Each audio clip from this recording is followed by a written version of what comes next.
the stage on this side because we are doing entrances and exits. So if you have a reason that you need to get up and go, you certainly may. Just be aware that there are bodies coming in and out throughout the play. Okay, places, when you are ready.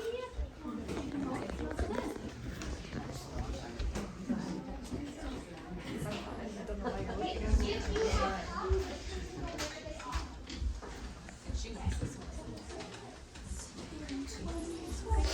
you ready, Willow?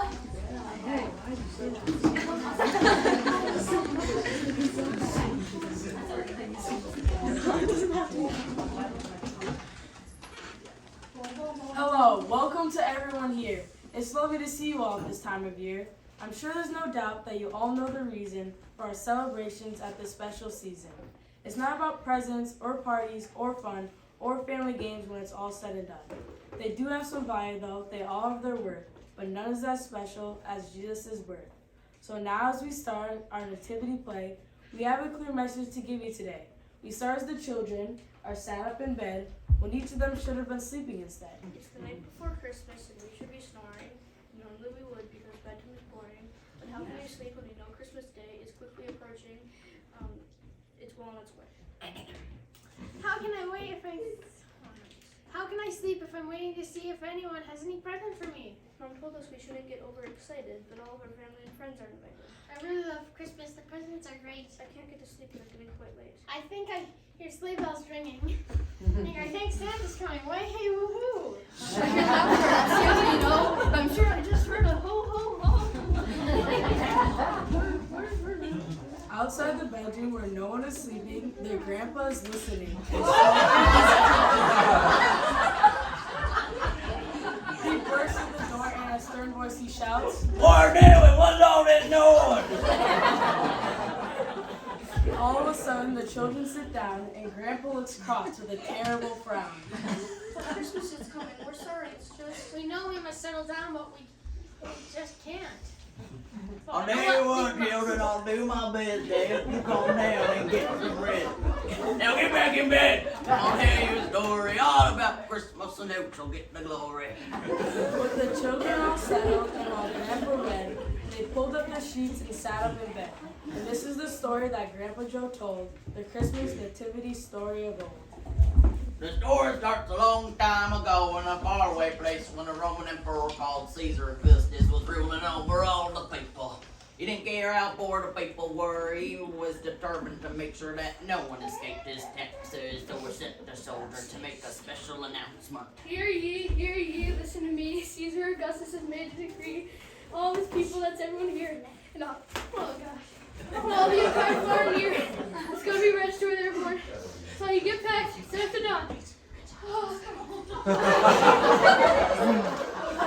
So a couple named Mary and Joseph set off from Nazareth, where they lived, to travel to Bethlehem, where Joseph had been born. Mary was expecting a very special baby who an angel had told her was God's son and should be named Jesus.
So after a long journey, Mary and Joseph finally arrived at Bethlehem, tired and weary, and started to search for somewhere to stay. Mary and Joseph came across the Drunken Squirrel Inn, and Joseph said, Hello, Hello, is anyone there? We need a room. Do you have one spare? Don't bother asking. Please go away. We haven't got any rooms left today. Mary and Joseph went to the Lucky Duck Inn, and Joseph said, hello, is anyone there? We really need a room. Do you have one spare? We're busy. Please go away. We haven't got any time for you today. Mary and Joseph went to the Three Seasons Inn, and Joseph said, hello, is anyone there? We really need a room. We'll happily share. You're too late. We're full up. Please go away. We haven't got room for you to stay. Mary and Joseph came across the Midnight Inn, and Joseph said, hello, is anyone there? We need a room. Do you have just one spare? I'm sorry. I'd love to invite you both in, but as you can see, there's no room in the inn. I do have a stable, if that's worth me saying. I know it's not where you choose to be staying. You're welcome to use it. That's up to you. Joseph said, we're desperate, so a stable will do. Come on now, Mary, let's get you some rest. I know it's not great, but I've done my best.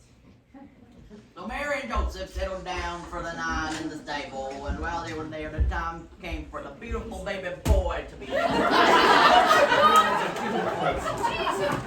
He was a beautiful baby boy. Mary called him Jesus, as an angel had told her was to be his name. She wrapped him in a cloth and laid him in the manger.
Meanwhile, out in the field, some shepherds were watching over their sheep to keep them safe from dangerous wild animals. All of a sudden, a dazzling bright light appeared in the sky, and the shepherds were terrified. What's that incredible light in the sky? Yes, what could be at this time of night? The light's moving closer. What could it be? The light is so bright I'm finding it out hard to see. Cover your eyes and get down on the ground. There could be some serious danger around. Don't be afraid. I can news of a boat. God's son has been sent as a baby doll to find him in Bethlehem later in his bed, not in his stable.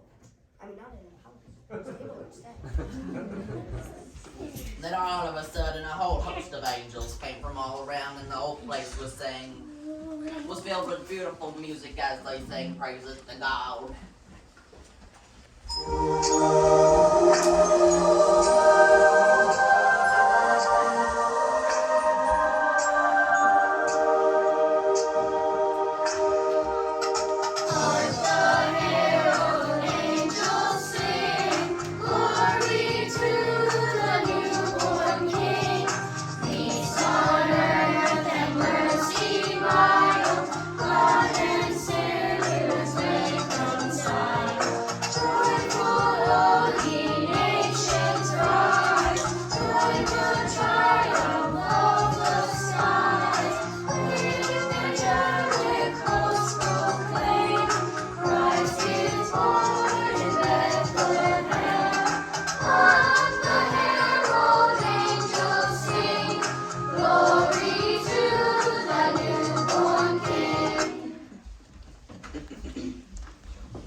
Let's go to Bethlehem to see this newborn king. But what shall we bring as a gift to him? I'm just a shepherd, that's all I am. Then why don't we bring him our very best lamb? So the shepherds set off to Bethlehem to find the special baby. Oh, look at the baby. He's laying in a poor manger bed. Please can we see anything special that's clear? We brought you a lamb. Shall we just leave it here? Please can I get close to kneel at his feet? Oh, look at this baby. Isn't he sweet? So the shepherds stayed to worship the baby Jesus. How amazing. Nobody liked shepherds in those days, and yet they were the first to hear about God's Son and from an angel as well. And was made to feel so special. But some more people were on their way to see baby Jesus, a very important people. They were wise men respected by everyone because they knew so much. They studied the stars and found a new star which was so bright that it knew it meant something very special. That the baby who was going to be king of Jews had been born.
To the wise men are clever, to them it is clear just what it means that I've arrived here.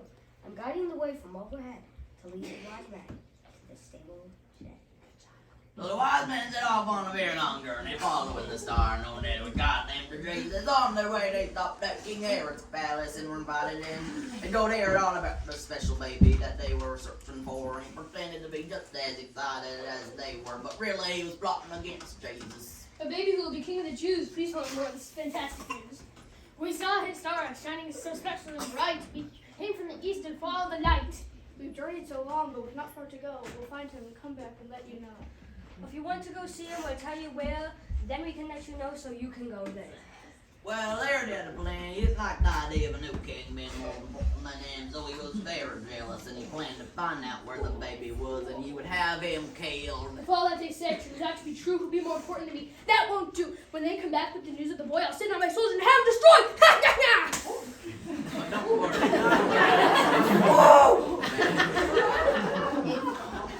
Well, don't worry. God warned him in a dream not to go back to King Herod, so he never did find out who the baby was, who would be king of Jews. I think I've been tricked. Those two wise men are not back from Bethlehem. This is not fair. I will not rest till everyone says that Herod is the best!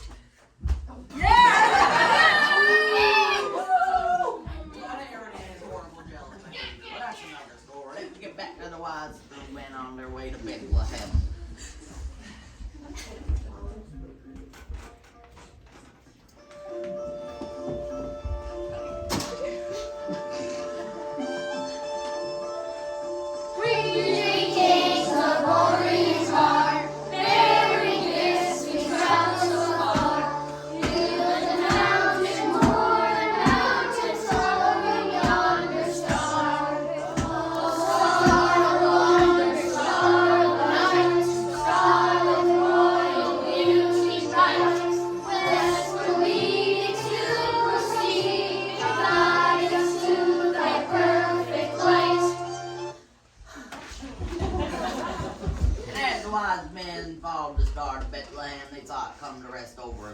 So they walked in and saw the most amazing sight.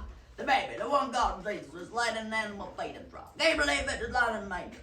But still they recognized him and knew that this was the baby born to be king, and they bowed down and gave them their gifts. So this is the baby. You travel a long way to worship your child of yours today. I bring you gold, soup for a king who will be the ruler of everything. I bring you frankincense, fragrant and sweet. I'm glad to be able to bow at your feet. I bring you more expensive perfume. I'm glad, like Jesus' presence, it fills you the world. And so even on the first Christmas day, people celebrated Jesus' birthday with gifts. Today we give presents to each other to remember that very first Christmas.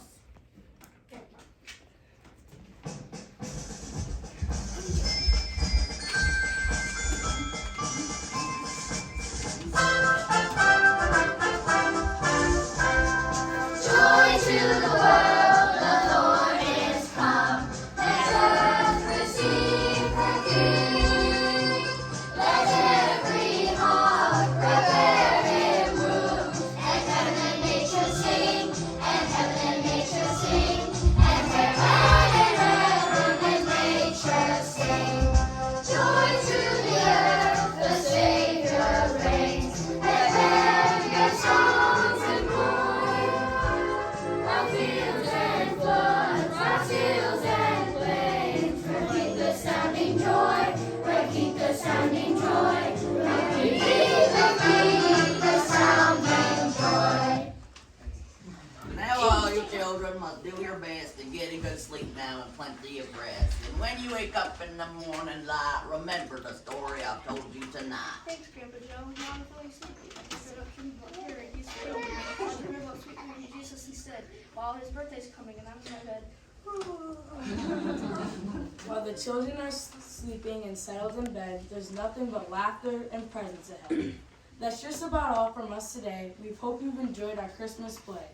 Our grandpa had to endeavor to bring the old and new of Christmas together. We were the children. Wait, we were the children tucked up in bed. Even though we should have been sleeping instead.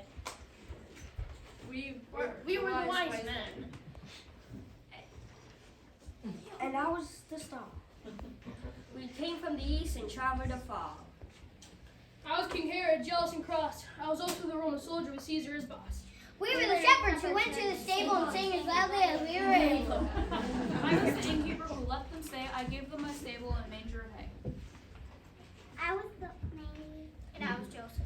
And coming up last, I was the angel who finished the cast. we'll end now by wishing each one of you here a Merry, Merry Christmas and a Happy New Year.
They're gonna be manning and stationing their